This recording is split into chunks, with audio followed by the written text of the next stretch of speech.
Happy Monday, everyone, and welcome to the Soccer Phil Show, hosted by Phil Zayas.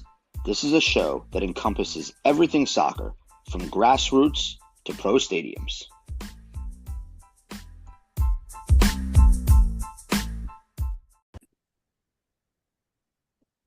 Good afternoon and welcome to the Soccer Phil Show. This is Phil Zayas from beautiful Fort Lauderdale, Florida, and even more beautiful today. I got Matt Martin on from Nashville SC. Matt is the West Coast scout for them, and he's worked in the league for many, many years. Matt, welcome to the show. Great to be here. A Yeah, great Matt, day.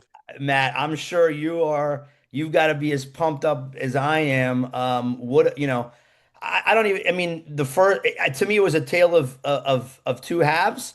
First half was, we dominated, we really controlled the tempo of the game, everything. And then second half, Australia, went for it, made a move or two, kind of disrupted our rhythm. And yeah, I'd love to hear your thoughts on it. What did you think about yeah, give me, I guess give us your thought on first half and then second half.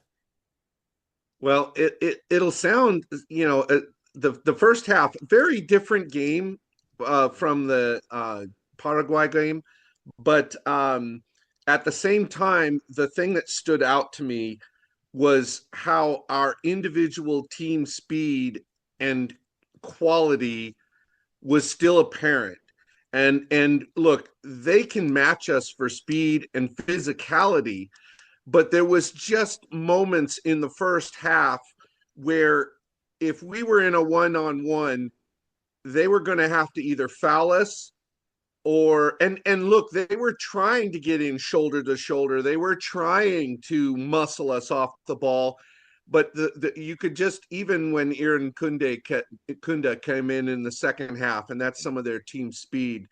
You could see how frustrated he was at the calls because he felt like he was in 50-50s and he wasn't. He was coming in late and he thought he had been fouled and he wasn't being fouled.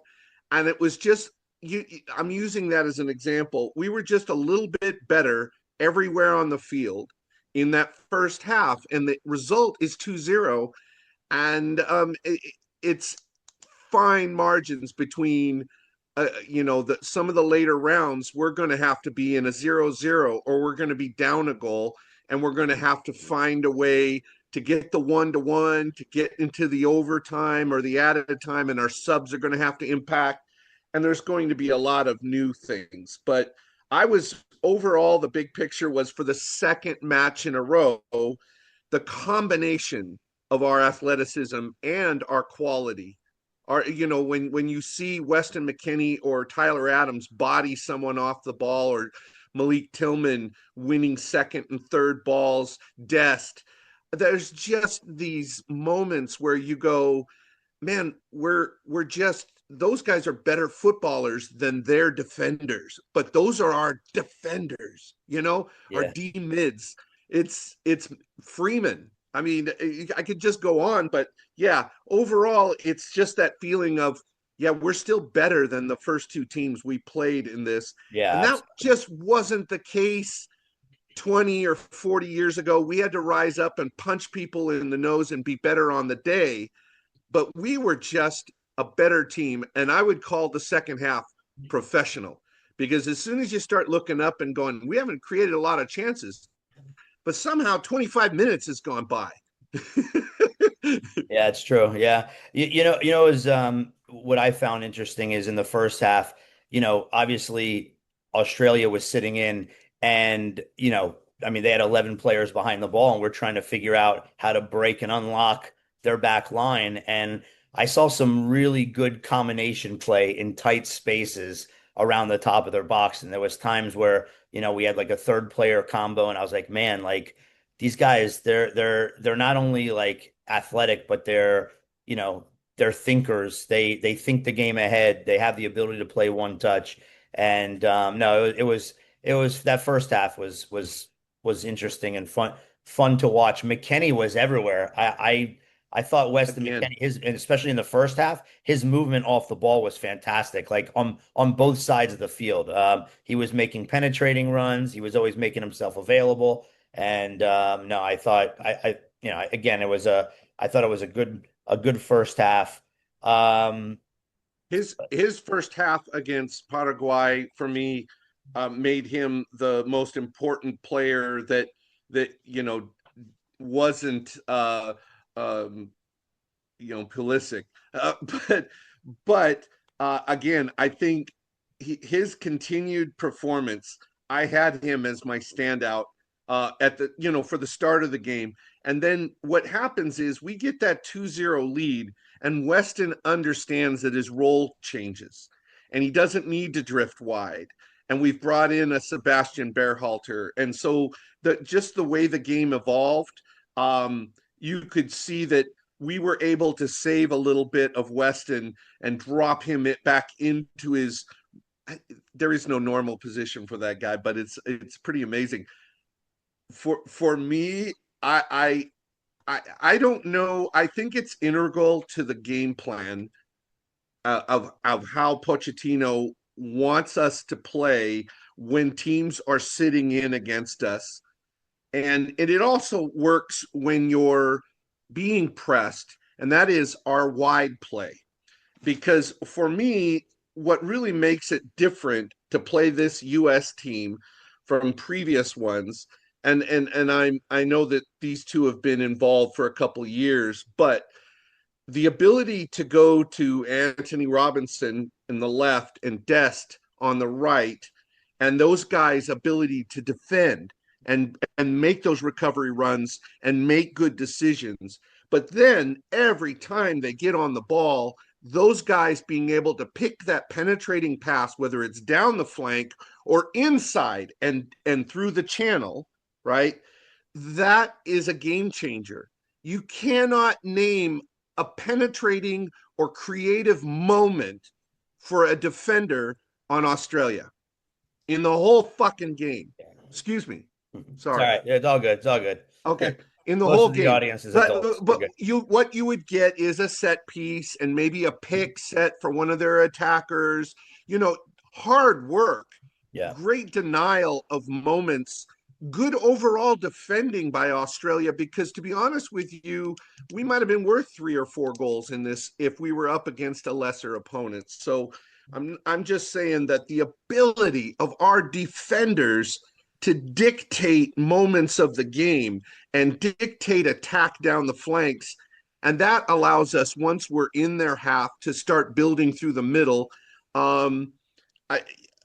That is just magical for me. It means when you lose your talisman out, who's normally in that left flank or combining in that left channel without Pulisic, it's not that we don't miss a beat, but that we've got more than one way to get things done.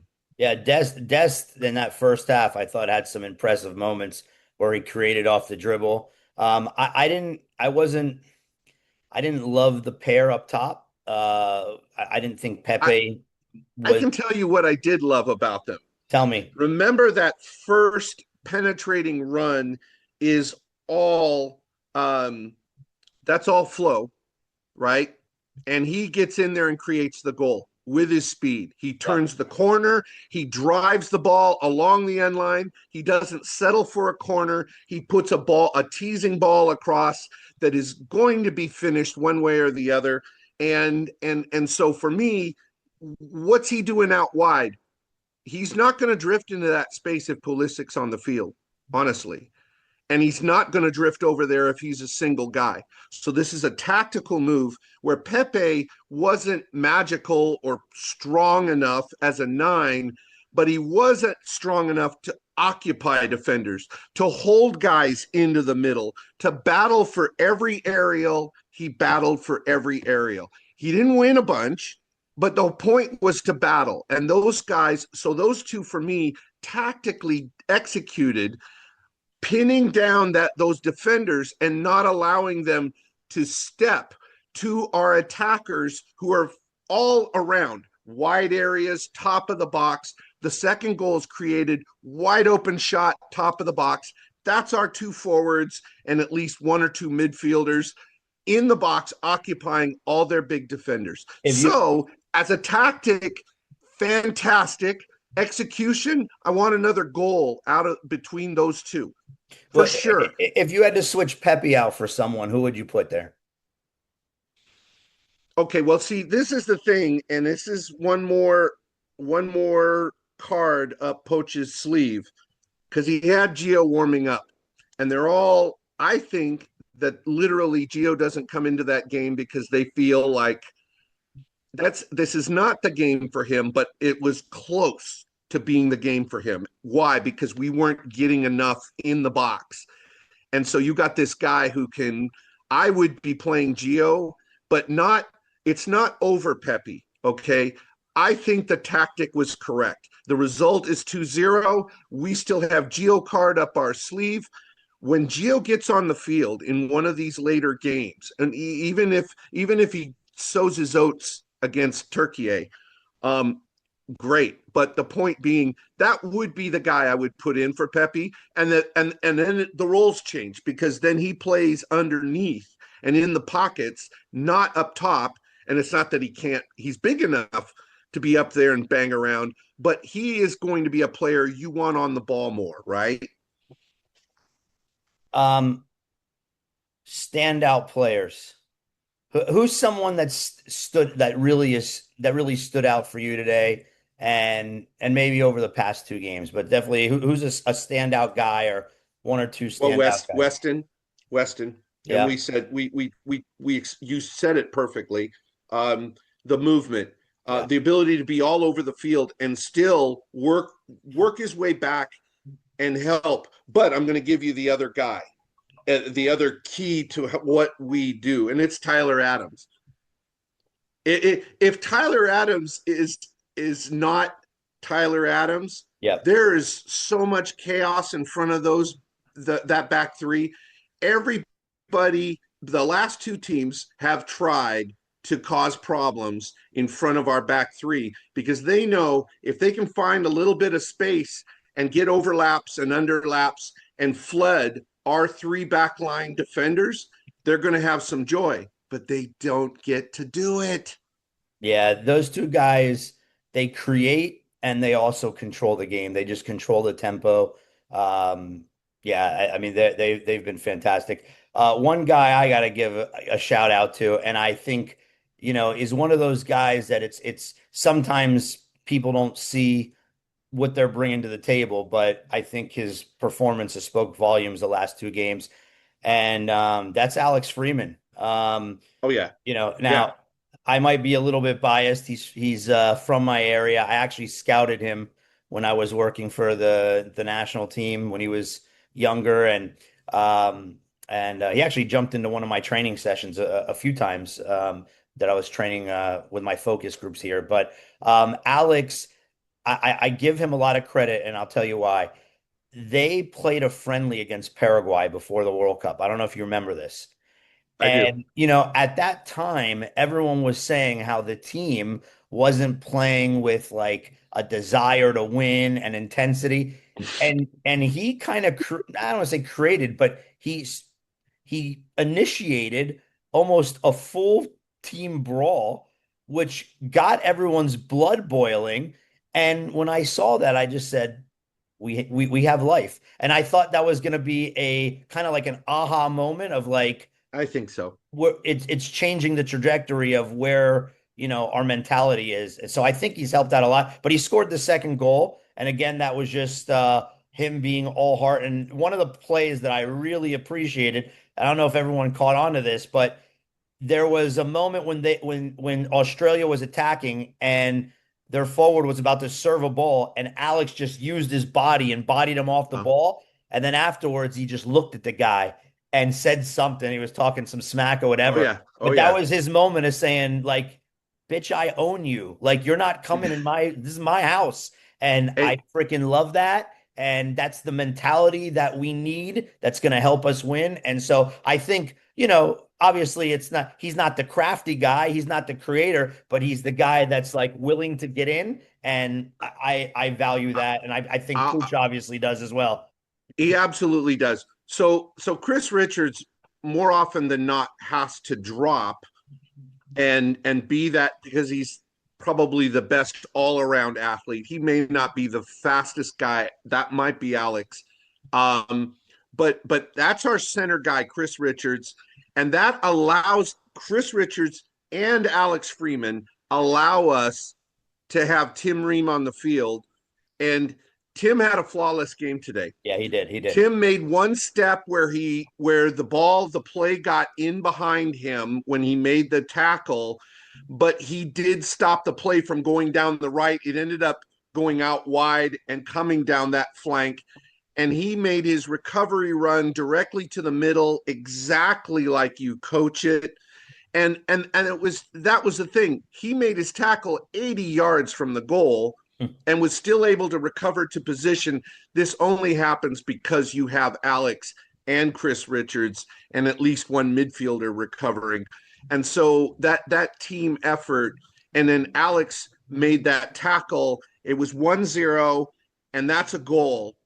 And they make it 1-1 against any lesser player. The ball is going to the left foot of, I don't know if it was Torre or who, but it was one of their lead runners. It was before Iran Kunde came into the game. It was a longer, taller dude, but it would have been a goal.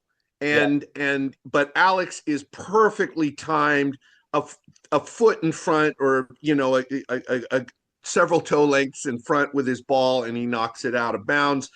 That play, that moment, it's also a statement because you've got pace, but you don't have enough, and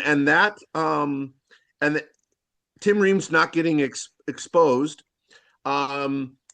Teams can spend time, energy, and effort trying to do it, but and it might happen before this tournament's over. But the reality is Tim does so many good things with the ball, and he's a steady force. And I noticed he had some very nice, well-feathered medium range and long balls.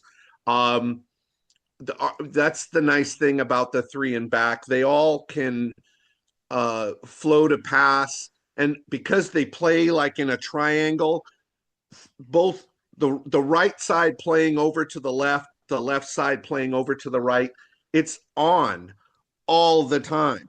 Because if teams drop off, then you know what I'm saying. Yeah. We have an answer either way, and our attack does come from the back. It's just that we're not afraid to play those longer balls, and a lot of our line breaking passes are down the flank. Yeah. And this is the second team in a row that has not been able to control us on the flanks. For stretches, they did, to their credit. But I'm also impressed with how we defend in the flanks. We don't give up a lot of crosses. And I'm so proud of us for that. There was some really good footwork, and they got in more crosses in the second half.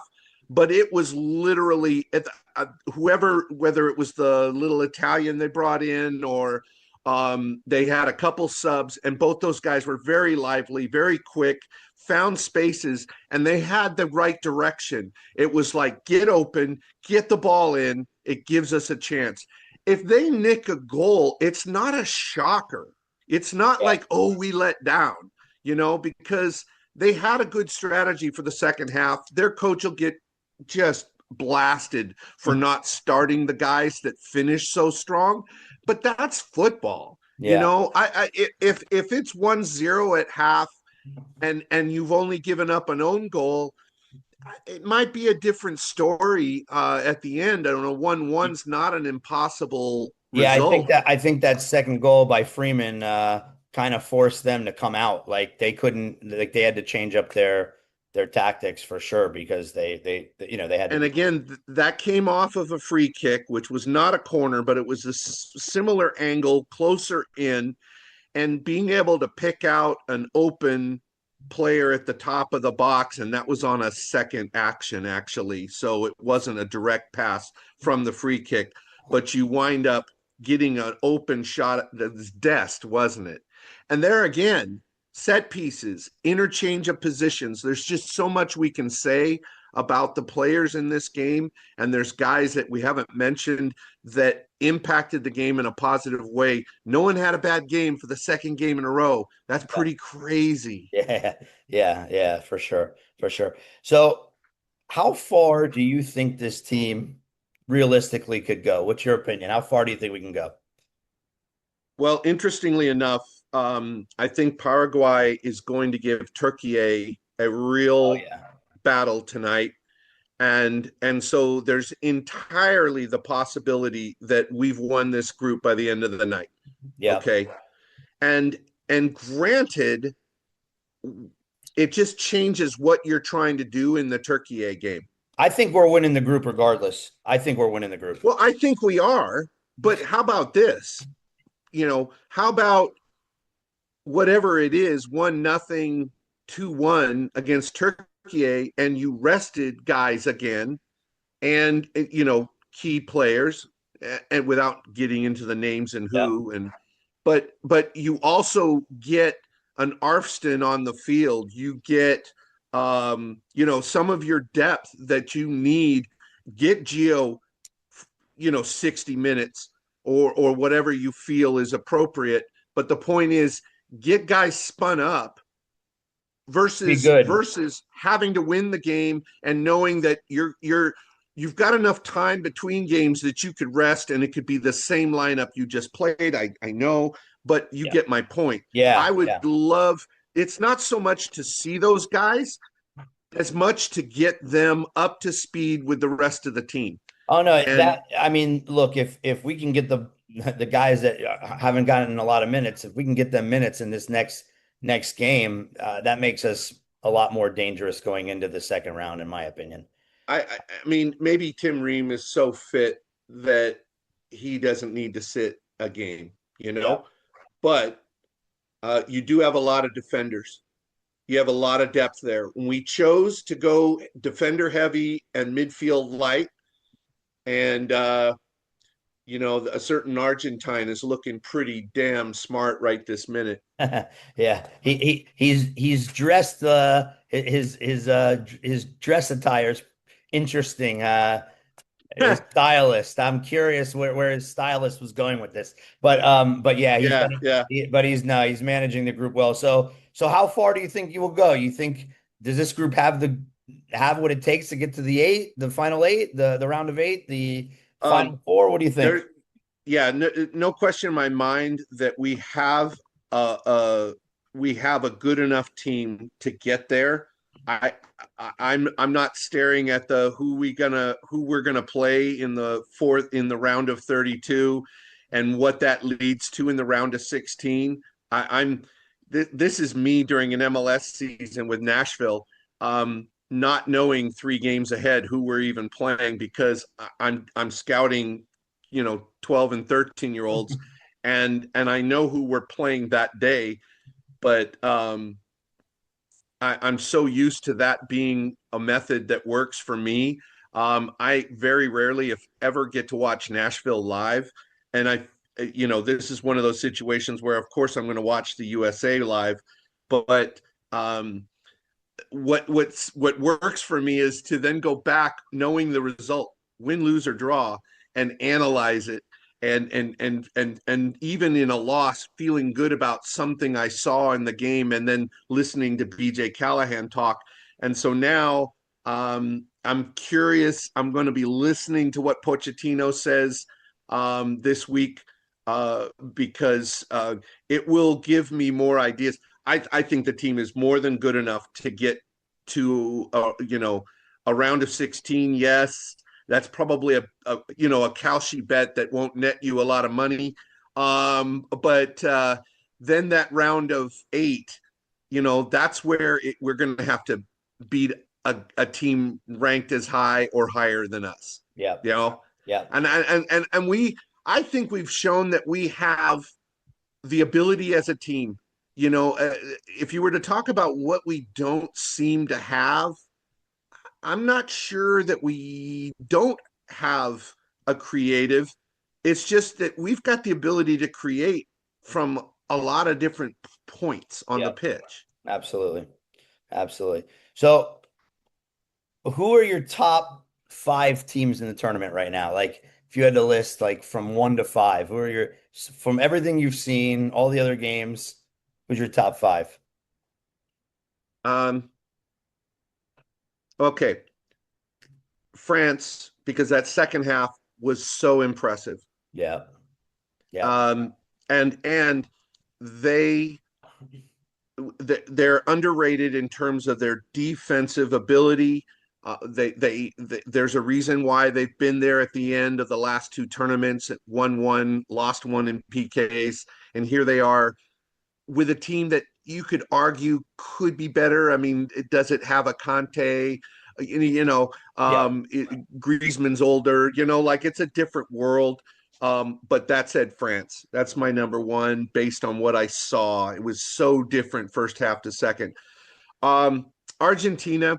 Uh, if you take Messi off the pitch, I think they still can win a game 1-0 or find a goal. And that again, defending so good and able to absorb pressure and just uncanny. It's the way I felt Nashville watching Tigres manage Nashville, because there were points in the two-legged tie with them where we were on the front foot and asking questions, and you just never saw these Tigres guys get rattled. I feel like Argentina is like that against anybody in the world. I Yeah, think they're comfortable and confident. Yeah, they're very confident.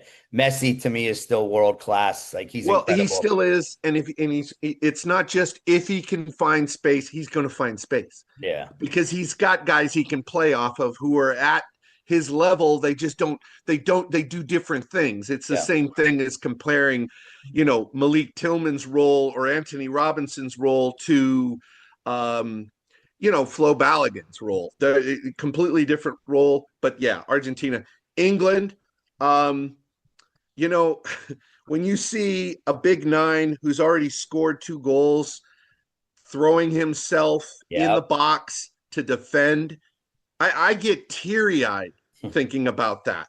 At that moment, I'm watching him do that, and you think how it's going to be really hard to deny England their pound of flesh in this tournament, because Yeah. they are going to be a force all the way to, some PK elimination, something tragic. Yeah. Spain, because nothing they did in this last game. No, it wasn't terrible. It just wasn't. There wasn't enough questions asked. It didn't look creative enough. They looked like they ran out of ideas. I still think that's one of the best teams in the world. And then my fifth team is USA. Wow. Okay. Wow. Because look, if Morocco's better than us on paper, I'll give you that. But I like how we dictate a game. Yeah. I feel I don't know the way Morocco played against Brazil. I have Morocco over Spain right now. And I know some people may think that's I great. don't disagree on performance. Morocco's above Spain easily. But I don't have Morocco in my 5, and it's not because they're not that good. They are good enough to be 3.5. Yeah. Some battling with England for sure. For me, that's a great team. Another outside team for me is Japan. Man, I love that team. Yeah. They play tonight, I think. I can't wait. They have the ability to battle. They have the ability to play beautiful soccer, but they're showing to me more resilience than even that. Look, remember they were up on Belgium big time, and they got there playing this open, expansive footy, and then they just got cut up playing that open, expansive footy. And I didn't. How do I say this? I didn't hold it against them, because I kind of felt like this is what got them there. Why would they abandon it?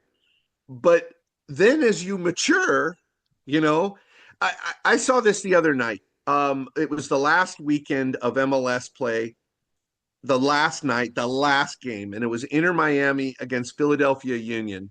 And Philly Union jumped out all over them, 2-0, I believe, 3-1 in the first half. It was 4-4 by halftime. But at 3-2, I texted a friend and said, Miami's going to score 6 tonight. Now, the funny thing is, why and how did I know that? Well, because the Philadelphia really shifted tactics between these, in the last year and a half. Last season, best record in the league with the coach, Carnell, who at times was successful at St. Louis with this pressing style, right? So he goes to Philadelphia, where the guys, athletically speaking, on this team are more geared for the pressing style. The league's not quite ready for it. And boom, Philadelphia gets a supporter shield. Holy macaroni, what a deal. So they come into this year and they get an injury here and there. It's not like the only excuse, but it's one of the reasons. They're playing in CONCACAF, so they're stretched thin, not for nothing, but the champs, Toluca, are down 3 goals at one point to Philadelphia Union. And the pressing is working. But Philly is not a complete team under Carnell, who is now canned. Right? I think he got fired. I could be wrong. There's so many firings and hirings and new things and A lot of and movement. stuff. Now, you know what? I think they did let him go. But anyway, they couldn't defend in a block, which probably 2 years ago they could have. But now they can't because they're so used to pressing. The assignments are different when you defend in a block. The way you hand off guys, they couldn't go with runners. They couldn't, so that means Suarez could run between the two lines and be open. And there isn't it when he's 75, he's going to be able to turn on goal and score if you don't close him down, right? And so I feel like these teams, as they mature, it's going to be this whole new thing where like a Japan gets by someone because they get up on them 2-0 and then they win 2-1 because they can withstand it now. They're a different Japan than they were 4 years ago. Yeah, it'll be fun. All right, last question. Who's winning the World Cup? If you had to put money on it, well, we don't gamble. We can't gamble. But if you had to, if your life was on the line, who you putting it on? Who's Man, winning? I wish I could say it after Spain's second match. And we only have one half of France. This is funny, but I'm looking at my list and I'm assuming that okay, I would not pick me to make this pick, but England. Wow. Okay. Well, the Brits are going to be happy with you right now. Because the best pure nine in the world will cough up a lung to keep a ball out of the net. Yeah. And if I'm inspired, you can only imagine what his teammates feel like. And that's the England team that probably is built for PKs because I think they're much more unflappable. And I don't think they'll be in a bunch of PK settings, but I think Tuchel has given them that little something that they needed. That's the easiest way I can put it. Yeah. I think Pochettino has given the USA something that we needed. Yeah. On paper, we thought that was possible. And I think we saw maybe tiny flashes of it in this period of year and a half, 2 years run up. But now we're seeing it. And this is when it's due. This is when you have to do it. And so for me, based on I think it's just a tall order for Argentina to do it again. It's not impossible. That's for damn sure. And Spain hasn't shown me enough. Yeah. And USA's Cinderella story will continue for a long time. Now I'm not saying they're not as good as a specific opponent. I'm just saying, round of 8, fantastic run, boys. The country is energized. Thank you very much. I'd like to see Mexico make a run, by the way, because I am in deep territory with Mexican Americans. Absolutely. My boy X at Nashville. Oh, I don't know if you know this. He's going to get to train with the first team. Nice. I know that's a big thing for an 09. Yeah. So he could end up. He's got a chance to pick USA or pick Mexico, and you know what? I'm going to support that kid no matter who Of he course. plays for. Of course. And as I've always supported players that ended up at Mexico, Julian Araujo is one of the players that I scouted from the time he was 13 years old. A friend of mine saw him at 12, so I wasn't the guy who found him.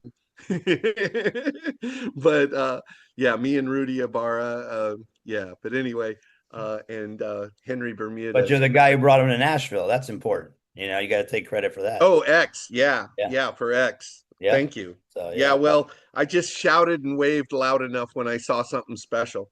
And it's moments like this where we talk about these players and we talk about moments in the game. I really appreciate Phil because I feel like it does sharpen my eye. It does help me see what traits make a difference.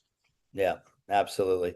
Well, Matt, thank you for being on. I appreciate it. I'm sure everyone's going to appreciate hearing your take on the game, and I'll have to have you back soon. It was fantastic. What a great day, Phil. Thank you for having me on such a momentous Absolutely. moment. We've taken another step forward. There's lots of work to do. I'm a Paraguay fan tonight, and then we move on. Absolutely. All right, Matt, take care, man. Have a good one. Thank you for being on. Thank you. We'll talk soon. Cheers.